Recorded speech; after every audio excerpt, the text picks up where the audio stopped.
ইমাম হোসেন রাদিয়াল্লাহু তাআলা আনহু এজিদ বাহিনীর দিকে লক্ষ্য করে বলেছিলেন, ওরে এজিদ বাহিনীরা, মনে রেখো যার জন্য আমার আল্লাহ তাআলা ফোরাত নদীতে পানি দিয়েছেন, জানার জন্য আমার আল্লাহ আসমান থেকে পানি আমার আল্লাহ বর্ষণ করেন, জানার জন্য আমার আল্লাহ কুল কায়নাত বানিয়েছেন। ও এজিদ বাহিনীরা শুনে রাখো, তিনি হলেন আমি ইমাম হোসেন, আমার নানা জান। ও ইজিদ বাহিনীরা শুনে রাখো, প্রত্যেক জুমা দিনে মনে রাখবেন, গোটা পৃথিবীতে যত মসজিদ আছে প্রত্যেক মসজিদে ছবি ওঠে না তো, ছবি নয় তো বাবা, অস্তুল আমার কোনো আপত্তি নাই, ছবি তুলবেন না বাবা, দেখছেন সব বসে আছে, দেখেন 4-5টা সব স্ট্যান্ড লাগে। এটা কি? এটা মা বোনেরা দেখছেন, ভিডিও হবে না তো? হ্যাঁ, কারণ বাবাজি গুণা আমার এত হয়ে গেছে, বাবাজি আমার গুণালে আমি লড়তে পারিনি। কি বাবাজি কথা কি বললাম?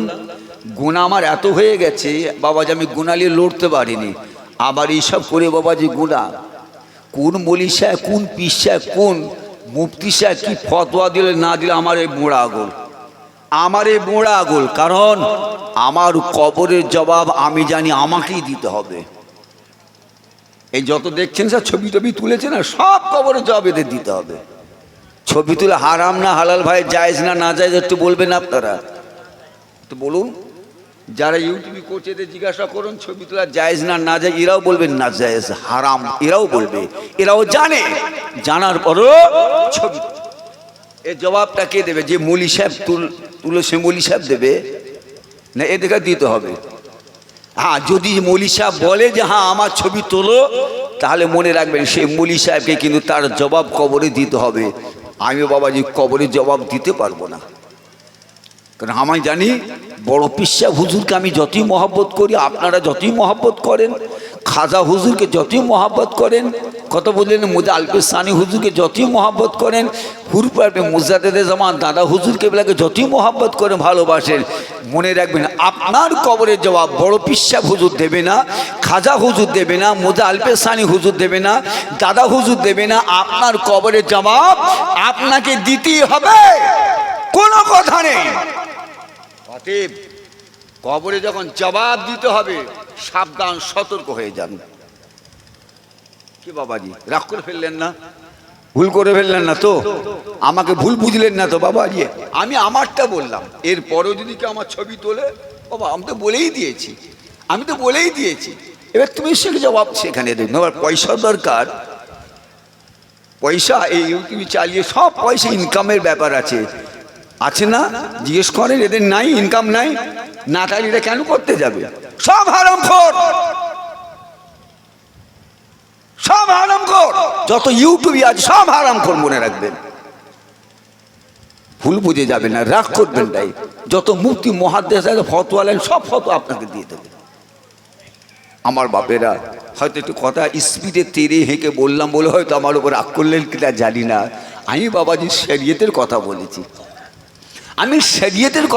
আমি না বলি তো আমি খোদার কাছে জবাব আমাকে দিতে হবে। তুমি বলুনি কেন, জানো বলুনি কেন, আমি বলে দিয়েছি, আমি খালাস। আমার ইমানদার আল্লাহওয়ালা ভাইয়েরা, আমার বাবাজিরা, আমার মুরব্বীরা, আমার জওয়ান যুবকেরা, আমার মা বোনেরা, তাহলে কি কথা বলছিলাম, কোন জায়গায় কথা ছাড়লাম? হাজরাতে ইমাম হোসেন রাদিয়াল্লাহু তাআলা আনহু হুজুরকে ঘিরে ফেলা হলো। ঘিরে ফেলে হুজুর বললেন কি, আমি কি তোমাদের সঙ্গে যুদ্ধ করতে এসেছি? তোমরা তো আমাকে একে একে 40,000 চিঠিতে দামাত করে নিয়ে এসেছো, ছেড়ে দাও, খুলে দাও। আল্লাহর নবী, দয়ার নবীর আওলাদ দিগকে ফোরাত নদীর পানি খেতে দাও, নিতে দাও, ফোরাত নদীর পানি খুলে দাও। এজিদ বাহিনীর একটাই কথা বলেছেন, না, যতক্ষণ পর্যন্ত এজিদের বায়াত গ্রহণ না করবেন ততক্ষণ পর্যন্ত নবীর বংশের দিনে 1 ফোঁটা পানি দেওয়া হবে না। আমার ইমানদার আল্লাহওয়ালা ভাইজানেরা, ও মুরব্বিয়া বোনেরা, জওয়ান যুবকেরা, মা মায়েরা, বোনেরা, হযরতে সাইয়্যিদিনা ইমাম হোসেন রাদিয়াল্লাহু তাআলা হুজুরের তাবুতে, নবীর বংশধরদের তাবুতে একে 3 দিন পর্যন্ত তানারা পানি পান করেন না। 3 দিন যখন কেটে গেল, হুজুরের তাবুতে 1 ফুটা পরিমাণ পানি নিতে দেওয়া হলো না। হুজুরের কাছে কোনো পানি ছিল না। মনে রাখবেন, 9 মুহররম আশুরার রাত যখন এসে গেল, ইমাম হোসেন হুজুর আমার সঙ্গী দিগকে ডাক দিলেন, ও আমার সঙ্গীরা, তোমরা এদিকে এসে কথা শোনো। তোমাদের সঙ্গে এজিদের তো কোনো দ্বন্দ্ব নাই। দ্বন্দ্ব হলো আমি ইমাম হোসেন আমার সঙ্গে, তোমাদের সঙ্গে কোনো দ্বন্দ্ব নাই, ঝামেলা নাই। দ্বন্দ্ব হলো আমার সঙ্গে। তো তোমরা কেন আমার সঙ্গে থেকে কষ্ট পাবে? আমি রাত্রি হয়ে গিয়েছে, আমি বাতিগুলোকে বন্ধ করে দিচ্ছি, নিভিয়ে দিচ্ছি। তোমরা যাও, তোমরা তোমাদের পরিবারদের নিয়ে তোমরা যেদিকে পারো তোমরা বাড়ির উদ্দেশ্যে রওনা হয়ে যাও। হুজুরের সঙ্গী ছিলেন কজন?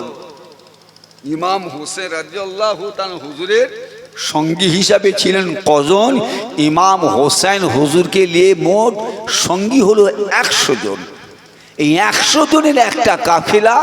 এই 100 জন কাফেলার মধ্যে পুরুষ মানুষ ছিলেন 72 জন, আর মহিলা মেয়ে মানুষ ছিলেন 28 জন। এই মোট 100 জনের কাফেলা। এই 100 জনের কাফেলার মধ্যে আপনার কিনা এই 72 জন পুরুষ মানুষ, এই 72টা পুরুষ মানুষের মধ্যে 71 জন পুরুষ মানুষ দস্তে কারবালায় শাহাদাত বরণ করলেন, শহীদ হয়ে গেলেন। কেবল মাত্র একটা মানুষই জীবিত ছিলেন। তার নাম, কথা বলেন কেন? তার নাম হলো হযরতে সাইয়্যিদিনা জাইনুল আবেদিন রাদিয়াল্লাহু তাআলা আনহু। হযরতে জাইনুল আবেদিন রাদিয়াল্লাহু তাআলা হুজুর আমার ফরমাচ্ছেন, আমার নবীর সাহাবারা, আমার নবীর, আমার নানা জানের উম্মতিরা, শোনো শোনো, যুদ্ধের ময়দানে আপনার কিনা এই যুদ্ধের ময়দানে একমাত্র পুরুষদের মধ্যে সাক্ষী হলাম আমি একা। আমি একা। আমি আমার নিজের 2 চোখ দিয়ে যুদ্ধের সমস্ত ঘটনা আমি আমার 2 চোখ দিয়ে দেখেছি। হযরতে জাইনুল আবেদিন রাদিয়াল্লাহু তাআলা আনহু, কথা বুঝলেন নাই?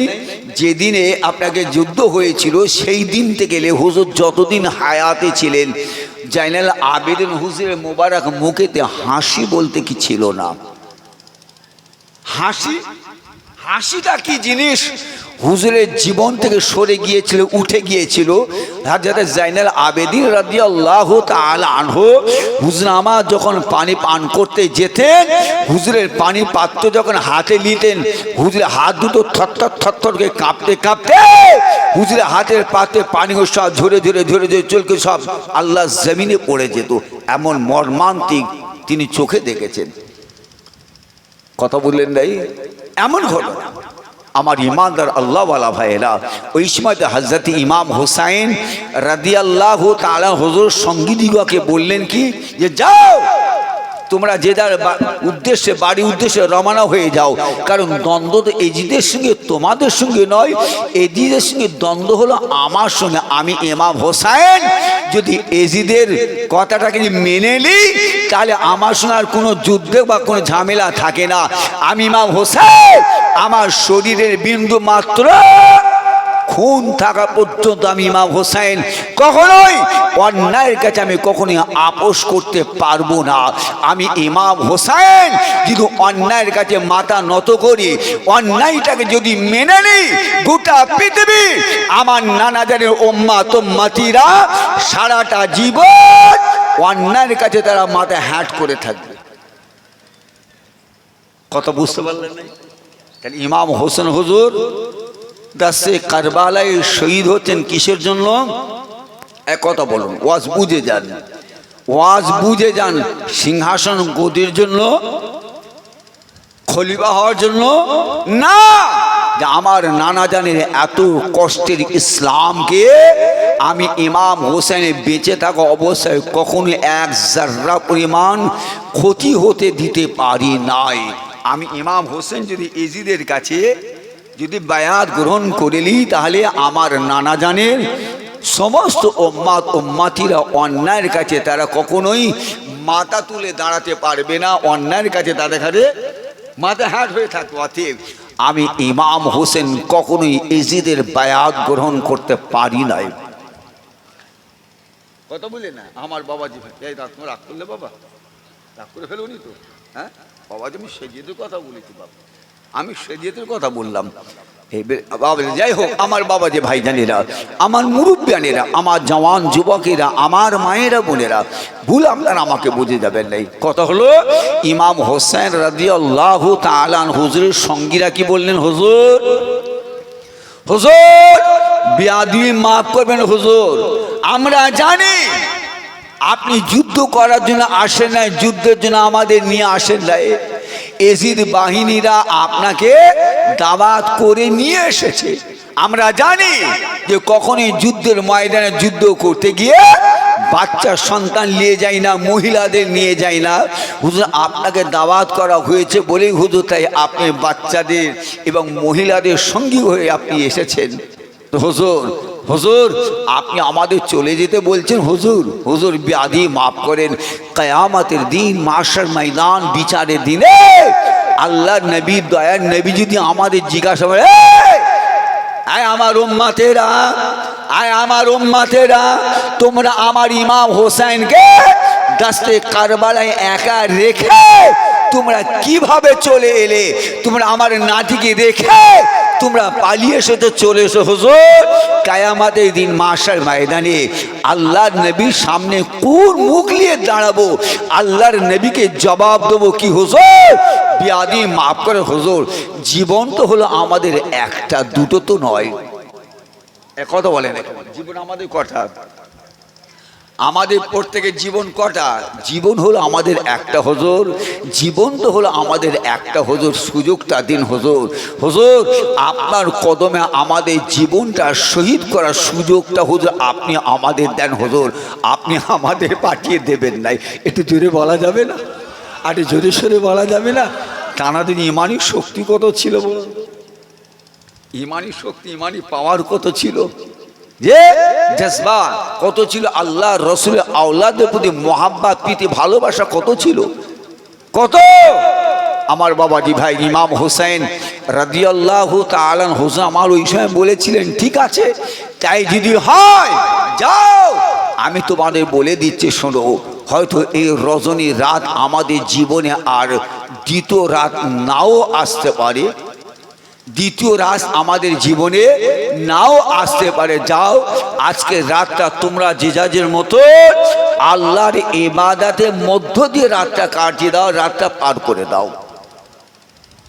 হযরত জাইনুল আবেদিন রাদিয়াল্লাহু তাআলা আনহু হুজুর আমার ফরমাচ্ছে, হুজুর বলছে যে কি, যে আব্বাজান আব্বাজান হুজরার মধ্যে তাবুর মধ্যে এলেন, তাবুর মধ্যে এসে আমার আব্বাজান হাদি ইমাম হোসেন রাদিয়াল্লাহু তাআলা আনহু আপনার কিনা আসুরা রাত সারা রাত জেগে জেগে আল্লাহর ইবাদতে, নামাজে, তাসবিহ তিলাওয়াতে, জিকিরে, কোরআন তেলাওয়াতে সারা রাত কাটিয়ে দিলেন।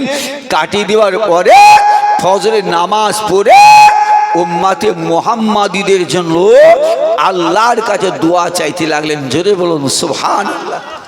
আমি জয়নুল আবেদিন, আমি আমার নিজে স্বচোখে দেখেছি, স্বচোখে দেখেছি।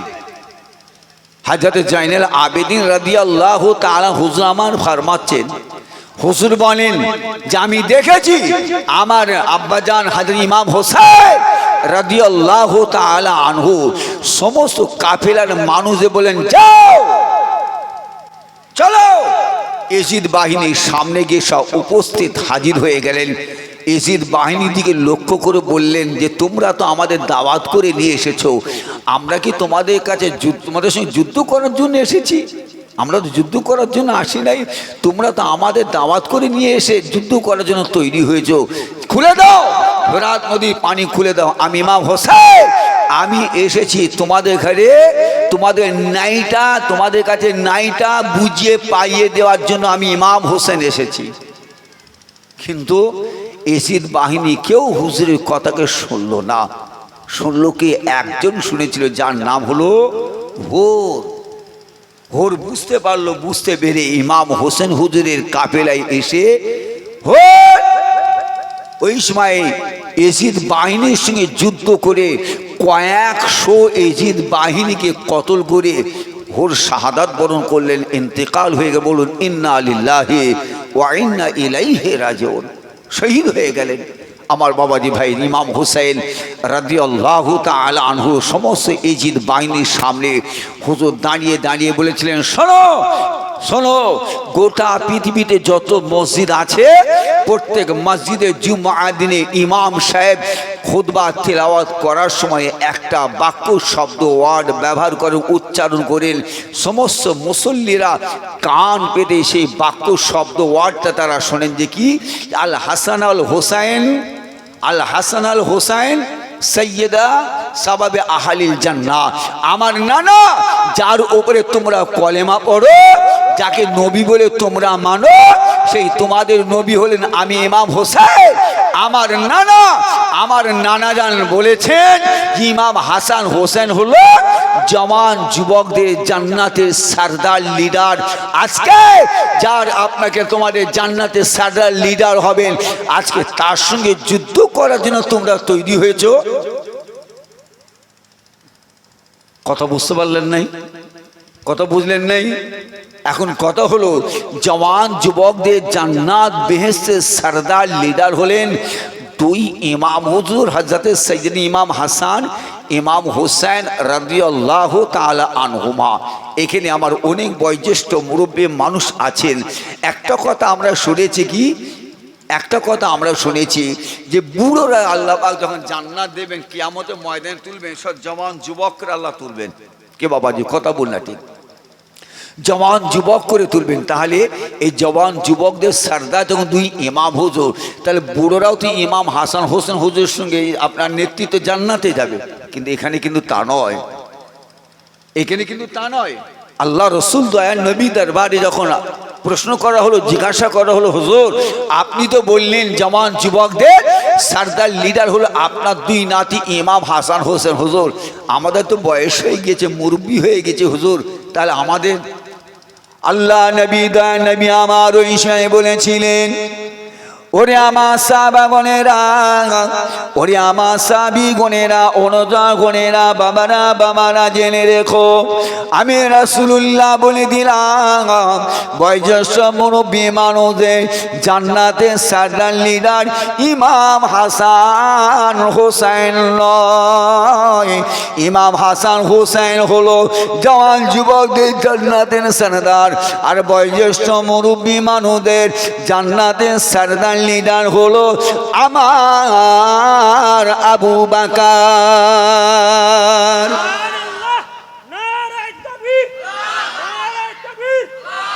তাহলে জওয়ান যুবকদের সরদার, জান্নাতের সরদার দুই ইমাম হুজুর। আর আমাদের মতন যত বয়োজ্যেষ্ঠ মুরব্বী মানুষ আরো সব আছেন বয়োজ্যেষ্ঠ মুরব্বী মানুষ, আমাদের জান্নাতের সরদারকে হযরতে সাইয়্যিদিনা আবু বকর সিদ্দিক রাদিয়াল্লাহু তাআলা আনহু। আর একজন হুজুরের নাম আল্লাহ রসুল ইলহান করলেন, বললেন কি, তার নাম হল হযরতে সাইয়্যিদিনা ওমর ফারুক রাদিয়াল্লাহু তাআলা আনহু। বয়োজ্যেষ্ঠ মুরব্বী মানুষদের জান্নাতের সরদার হলো আবু বকর সিদ্দিক হুজুর, ওমর ফারুক হুজুর। আর জওয়ান যুবকদের জান্নাতের সরদার হলো দুই ইমাম হুজুর, ইমাম হাসান, ইমাম হোসেন হুজুর। জোরে বলুন সুবহানাল্লাহ। আর যত মহিলা মেয়ে ছেলে আল্লাহর জান্নাত, আল্লাহর বেহেশতে যাবেন, মানুষ এবং জিন, মানুষ এবং জিন। কথা বুঝলেন নাই? মানুষ এবং জেনেদের মধ্যে যত মহিলা মেয়ে ছেলে জান্নাতে যাবেন, সমস্ত জান্নাতি মহিলাদের সরদার এনে আমার আল্লাহ করেছেন আমার রাসূলুল্লাহর কলিজার টুকরি হযরতে আম্মাজান মা ফাতেমা রাদিয়াল্লাহু তাআলা আনহা হুজুরকে জোরে বলুন সুবহানাল্লাহ। আল্লাহ পাক করেছেন, আল্লাহ পাক করেছেন। আমার বাবাজি ভাইজানেরা, আমার মুরব্বীরা, ইমাম হোসেন হুজুর যখন এইভাবে বলতে লাগলো, এজিদ বাহিনীদের বিন্দু মাত্র তাদের কর্ণপাত হলো না, শুনলো না। হুজুর কোনো কথা নেই, কোনো কথা, এজিদের বায়াত আপনাকে গ্রহণ করতেই হবে। হুজুর বলেন না, কখনোই আমি ইমাম হোসেন এজিদের বায়াত গ্রহণ করতে পারি রে। মানুষ কজন ভাই? এজিদ বাহিনী 22,000 22,000 সৈন্যের লস্কর নিয়েছে, হাজির করলো আহলে বায়াতদের সঙ্গে যুদ্ধ করার জন্য। কিন্তু আসলে যুদ্ধটা করার জন্য কটা মানুষ? কজন কথা বলে না কেন? না, বুঝে যান, একজন। 22,000 লস্কর নিয়ে এসে হাজির করলো কার বিরুদ্ধে? কটা মানুষের বিরুদ্ধে? সেইটাই হলো একটা মানুষের বিরুদ্ধে, সেইটা হলো হযরত ইমাম হোসেন। কথা বুঝলেন নাই? বাকি তো কারোর সঙ্গে তো নয়, ইমাম হোসেন হুজুরের সঙ্গে। তো ইমাম হোসেন হুজুরের বিরুদ্ধে লড়ার জন্য এজিদ বাহিনী 22,000 সৈন্য লস্কর পাঠালো কার বিরুদ্ধে? ইমাম হোসেন হুজুরের বিরুদ্ধে। তাহলে বোঝা গেল না, একজনের জন্য বোঝা গেল না কি ইমাম হোসেন হুজুরকে কি শহীদ করতে পেরেছে? এই কথা বলে না কেন? যুদ্ধ করতে পেরেছে, ইতিহাস আপনি দেখাতে পারবেন? ইতিহাসে আপনি দেখাতে পারবেন না যে ইমাম হোসেন হুজুরকে যুদ্ধ অবস্থায় শহীদ করা হয়েছে?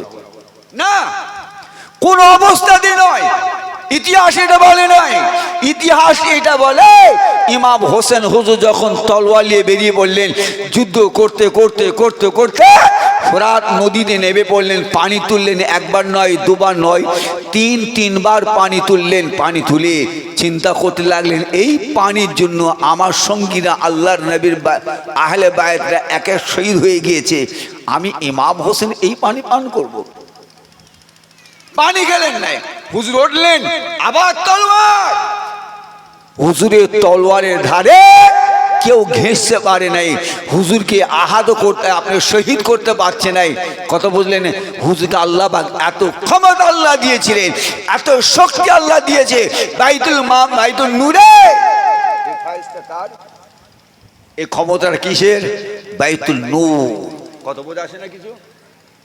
ইমাম হোসেন হুজুর যে জায়গায় জন্মগ্রহণ করেছেন, যে জায়গায় জিবরিল আমিন ফেরেশতা আমার রাসূলুল্লাহর কাছে ওহী নিয়ে আসতেন, ক্ষমতা আমার আল্লাহ ইমাম হোসেন হুজুরকে এতটাই দিয়েছেন, এত শক্তি বলবান আল্লাহ করেছেন, ইমাম হোসেন হুজুরকে কোনো অবস্থাতেই ঘাইল করা যাচ্ছে না। ইমাম হোসেন হুজুর যখন ফোরাত নদী থেকে উঠে এসে আবার তলোয়ার চালাতে শুরু করলেন, যুদ্ধ করছেন, করতে করতে এমন সময় ইমাম হোসেন হুজুরের কানে একটা আওয়াজ ভেসে ভেসে ভেসে ভেসে এসে পৌঁছে গেল। ওই আওয়াজটা কিসের ছিল একটু বলতে পারবেন? বলো।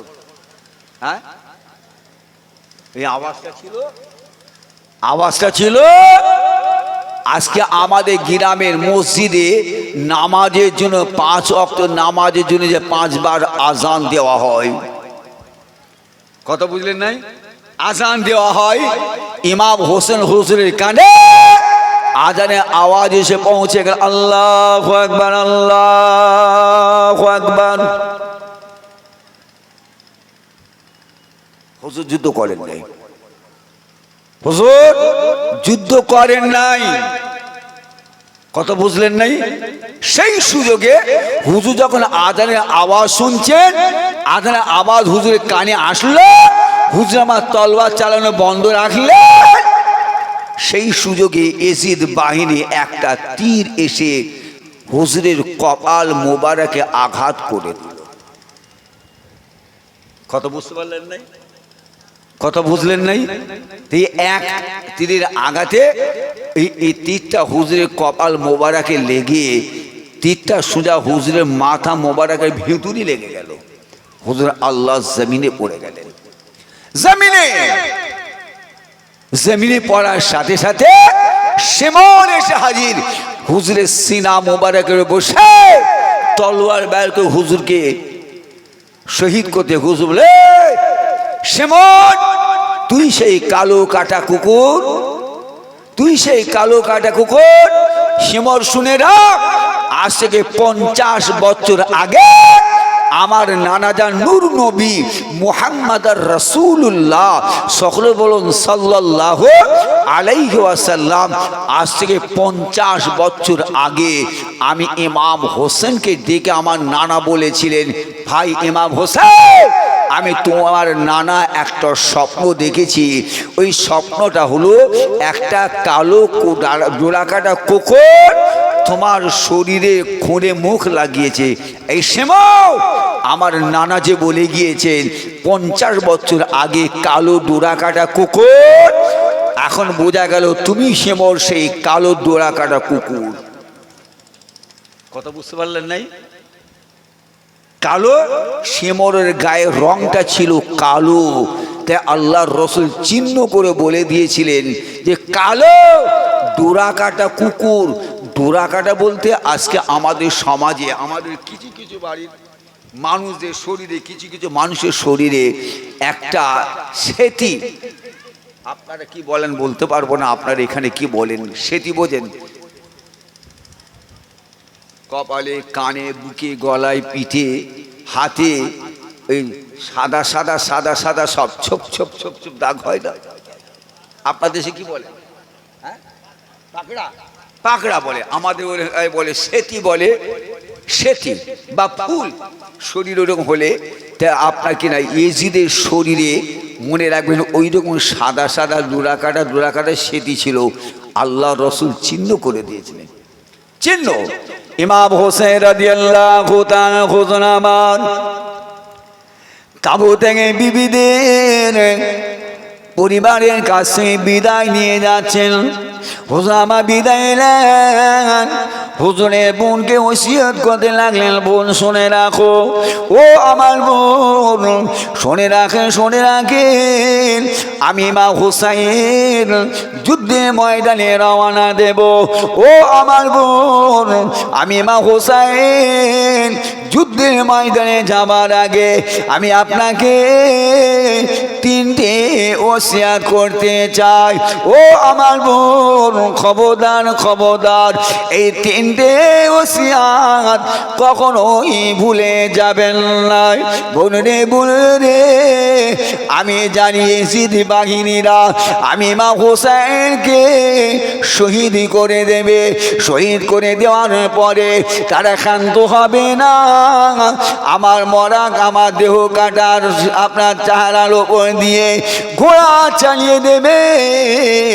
ঘোড়া চালিয়ে দিয়ে আমি মা হোসেনের দেহটাকে একেবারে রক্তাক্ত করে ফেলবে, আল্লাহ জমিনে গেলে ধুলে লণ্ডিত করে দেবে।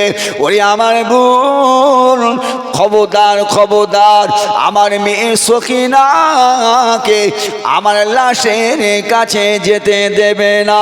কেননা কেননা আমার সখিনা 1 মাস হলো বিবাহ শাদী হয়েছে কাসেমের সঙ্গে। আমার কাসেম এই যুদ্ধে ময়দানে শহীদ হয়ে গিয়েছে। ও আমার বোন, খবরদার খবরদার, সখিনাকে আমার লাশের কাছে যেতে দেবে না। ওরে আমার বোন, 2 নাম্বার ওসিয়াত হলো আমার ছেলে জয়নাল আবেদিনকে, আপনার কিনা জয়নাল আবেদিনকে নিজের ছেলে মনে করে লালন পালন করবে। খবরদার খবরদার, আমার জয়নাল আবেদিনের মনে কখনো দুঃখ দেবে না। ওরে আমার বোন, আমি ইমাম হোসাইনের 3 নাম্বার ওসিয়াতটা শুনে রাখো, আমি ইমাম হোসেনকে যখন শহীদ করে ফেলবে, আমি ইমাম হোসেন যখন শহীদ হয়ে যাব, ওরে আমার বোন, যদি জীবনে কখনো মদিনা শরীফে যাওয়ার সুযোগ হয়, আল্লাহ নবী নবী দরবারে মদিনা শরীফে যাওয়া যদি সুযোগ হয়, ওরে আমার বোন খবরদার খবরদার, আমি ইমাম হোসেন বলছি, আমার শহীদ হয়ে যাওয়ার বিচারটা দুনিয়ার কোনো রাজা বাদশার কাছে, কোনো মানুষের কাছে বিচার চাইবে না, চাইবে না, চাইবে না। আমি ইমাম হোসেন বলে দিলাম, মদিনা শরীফে গিয়ে নূর নবী আমার নানা জানের কাছে গিয়ে আমাদের এই 3 দিন অনাহারে অনাহারে অনাহারে থাকার কথাটা আমার নানা জানকে একবার বলো।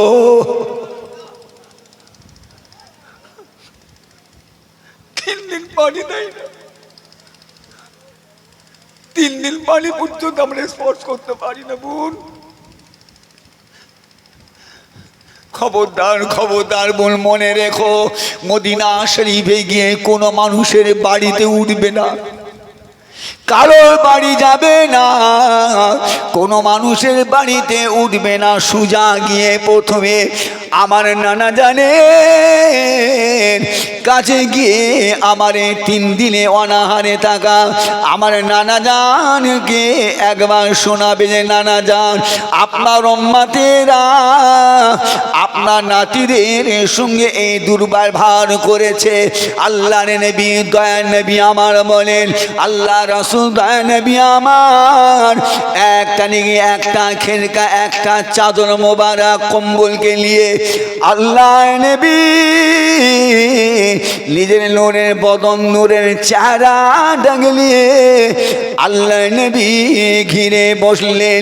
এমন সময় হযরতে সাইয়্যিদিনা ইমাম হাসান রাদিয়াল্লাহু তাআলা আনহু হুজুর আমার এক পা দুপা করে ঘেটে ঘেটে ঘেটে ঘেটে ঘেটে ঘেটে আপনার আমার নবী দা নবীর কাজে সে হাজির হয়ে গেলেন। দয়া নবী আমার হযরত ইমাম হাসান রাদিয়াল্লাহু তাআলা আনহু হুজুরের হাতটা ধরে টান দিয়ে আল্লাহ নবী ইমাম হাসান হুজুরকে চাদরের মধ্যে আল্লাহর নবী ভরে নিলেন। জোরে বলুন, আর একটু জোরে সরে বলুন। যে দয়ার নবী আমার চাদর মোবারকের নূরের বদন থেকে ঘিরে বসে আছেন, গায়ে ঢাকা দিয়ে বসে আছেন। ইমাম হোসেন ইমাম হাসান হুজুর আসলেন, আল্লাহর হাত ধরে কম্বলের মধ্যে ভরে দিলেন চাদরের মধ্যে। হযরত ইমাম হোসেন রাদিয়াল্লাহু তাআলা আনহু হুজুর আমার ছোট্ট কচি বাচ্চা গুটি গুটি গুটি গুটি পা ফেলে হেঁটে হেঁটে হেঁটে হেঁটে আমার নবীর কাছে আসার সাথে সাথে দয়ার নবী আমার হযরত ইমাম হোসেন হুজুরের হাতটাকে ধরেও আল্লাহ রসুল চাদরের মধ্যে ভরে নিলেন। একটু জোরে বলা যাবে না? আর একটু জোরে বলা যাবে না? হযরত সাইয়্যিদিনা খাতুনে জান্নাত আম্মাজান মা ফাতেমা রাদিয়াল্লাহু তাআলা আনহা, আম্মাজান দেখছেন, আরে এই কেমন হলো, এই কি ঘটনা ঘটছে এখানে, এই কি ঘটনা ঘটতে যাচ্ছে। আমার আব্বাজান আমার 2 ছেলে ইমাম হাসান হোসেন হুজুরকে নিয়ে আগে কত হাসি খুশি খেলাধুলা কত মজা করেছেন, আরে আজকে এই ঘটনা তো দেখছি ভিন্ন। আরে দেখি কি ঘটনা ঘটে। আম্মাজান মা ফাতেমা হুজুর এক পা দুপা করে হেঁটে হেঁটে এই ঘটনা দেখবার জন্য আমার রাসূলুল্লাহর কাছে আসার সাথে সাথে নবী আমার আম্মাজান মা ফাতেমা হুজুরের হাতটাকে ধরে টান দিয়ে কোমরের মধ্যে ভরে নিলেন। সেরেকুদ আলী হুজুর আমার দূর থেকে দাঁড়িয়ে দাঁড়িয়ে দেখছেন, আরে এই কেমন হলো, এই কেমন হলো, আল্লাহ রসুল আজকে এরকম করছেন কেন। যাই গিয়ে দেখি সেরেকুদ আলী হুজুর আমার আসার সাথে সাথে আল্লাহ নবী সেরেকুদ আলী হুজুর হাতটা ধরে টান দিয়ে বগলের মধ্যে কম্বলে ভরে নিলেন। কজন হলো? এক কথা বলছেন এখানে, কজন হলো বুঝতে পারছি, একটু জোরে বলেন। কজন হলো? 4 জন। 4 জন, তাই না? আগে কেউ কি ছিল? আরে আগে কেউ কি ছিল? দয়ার দয়ার নবী ছিলেন, তার হলো কজন? আল্লাহ রসুল আর সাইয়্যিদুল ইমাম হাসান হোসেন, আম্মাজান খাতুনের জান্নাত হযরত শেরে খোদা আলী। তাহলে কজন হলো?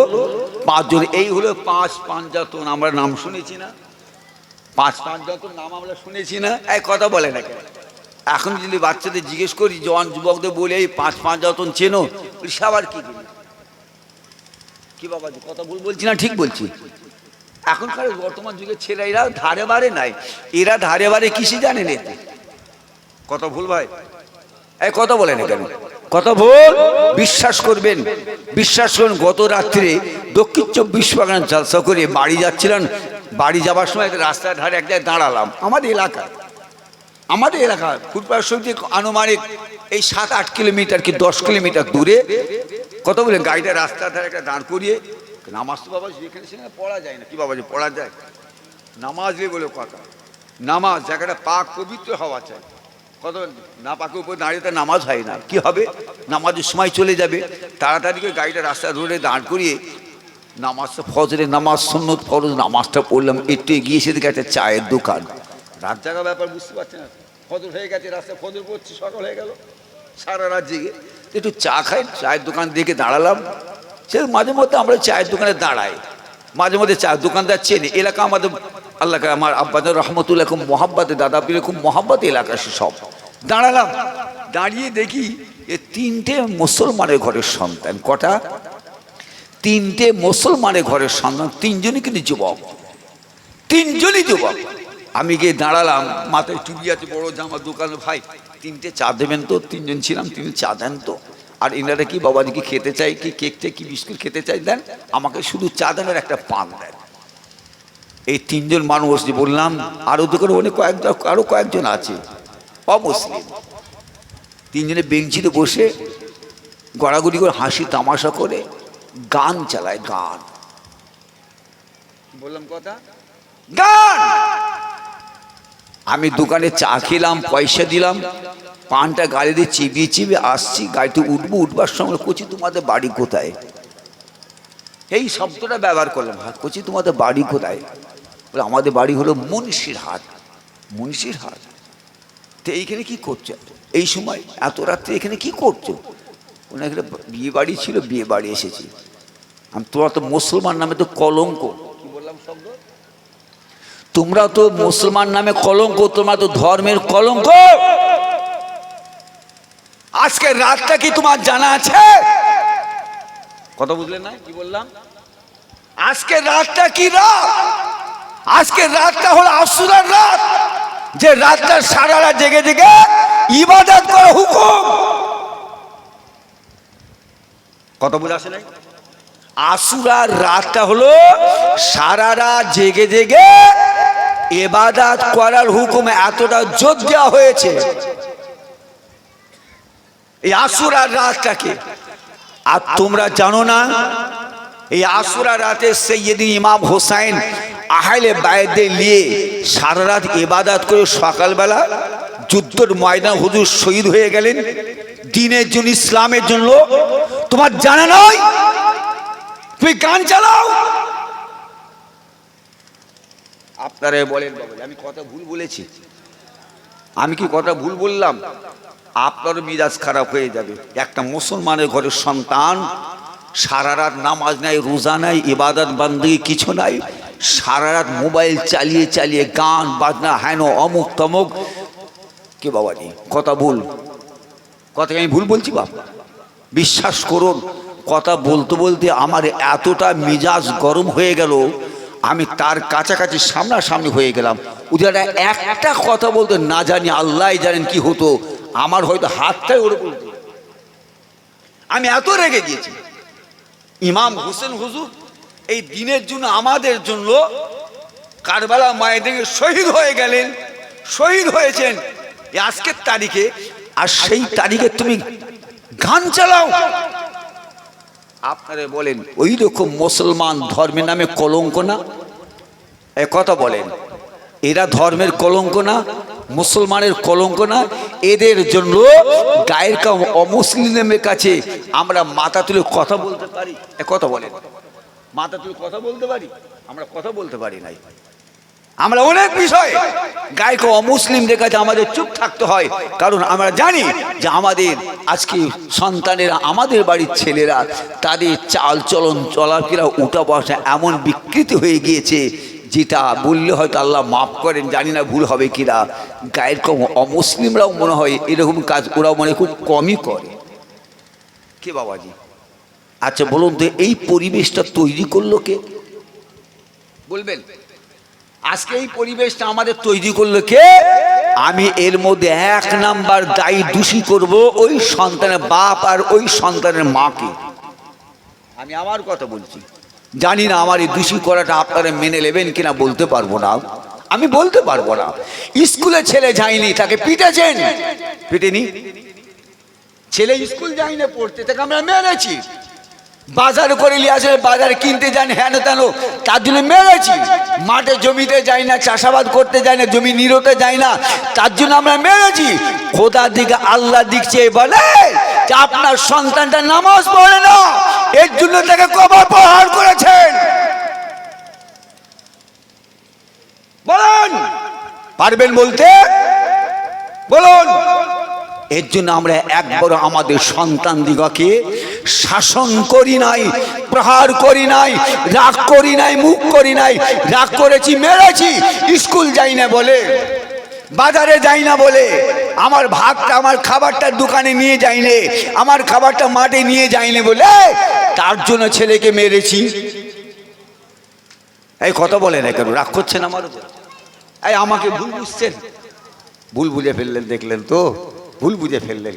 কিন্তু বাবাজি, আমি ভুল কথা বলিনি। একটু মাথা ঠান্ডা করে চিন্তা করুন, একটু চিন্তা করুন। যদি আজ আমরা যদি আমাদের ছেলে সন্তান দিগকে এইভাবে শাসন যদি করতাম, তাহলে কখনোই আমাদের সন্তানরা শরিয়ত বিরোধী কাজ, সারা রাত জেগে জেগে মোবাইল দেখা, ছেলে ঘরে নাই কখনোই, তাহলে ছেলে বাইরে যাবার সাহস পেত না। ছেলে যখনই বাইরে বেরিয়ে গেল, মা যদি চার্জ করতো, বাপ যদি চার্জ করতো, কোথায় গেল ছেলে, দেখে লিয়ে কোথায় গেল, খুঁজে খুঁজে লিয়ে, এত রাত হয়ে গেল বাইরে কেন?